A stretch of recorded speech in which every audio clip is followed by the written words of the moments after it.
Okay, the following video is for for assessing music learning, and I just wanted to make a few notes before I go into the actual assignment video. This is for assignment 3, I think it is.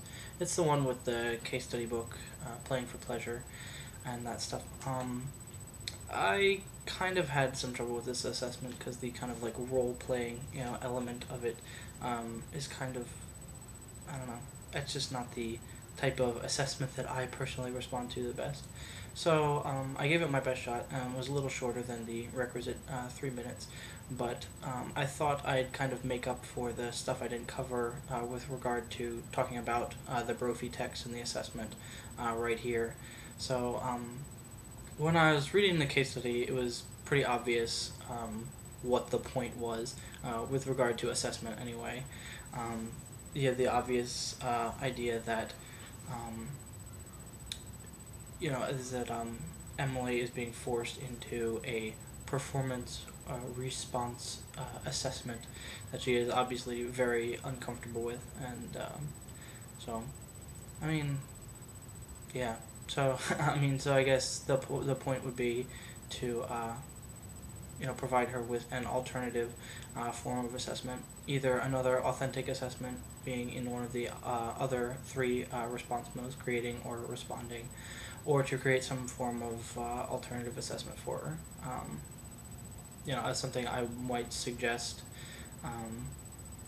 is, like, for example, is to like have her play by herself in a room and have like a video or audio recorder sitting behind her.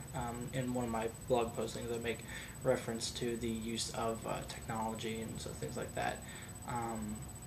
I think they can be useful, especially if you're not very aware of it and you're just kind of engrossed in your playing. It's not doesn't really take away that much from the authenticity of the assessment.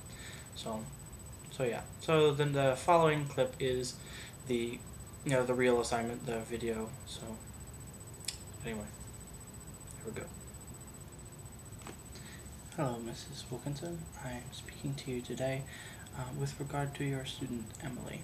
Her parents have contacted me recently and have informed me about the issue that seems to be going on with your end-of-the-year recital, which generally serves as the final assessment of your students' performances.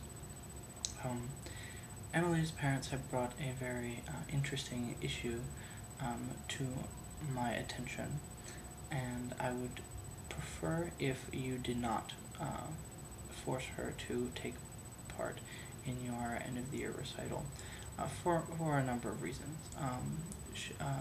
Her taking lessons with you has had a very positive effect on her personality at home, according to her parents, her grades in school, and her social interaction with other students.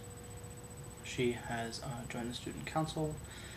According to her other teachers, she participates more in class discussions, and she seems to be doing just better in school in general.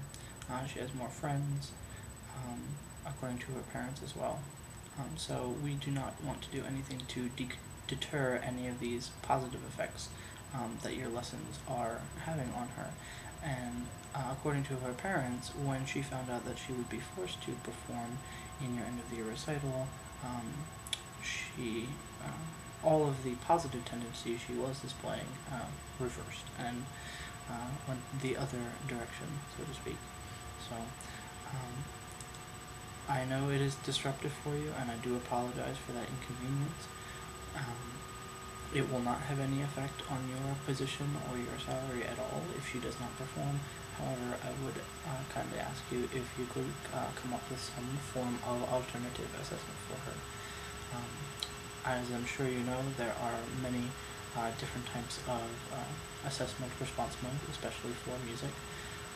So perhaps with your creative talents and your composing expertise, you could design another type of assessment for her, and that would be very appreciated by myself, and I'm sure by her parents.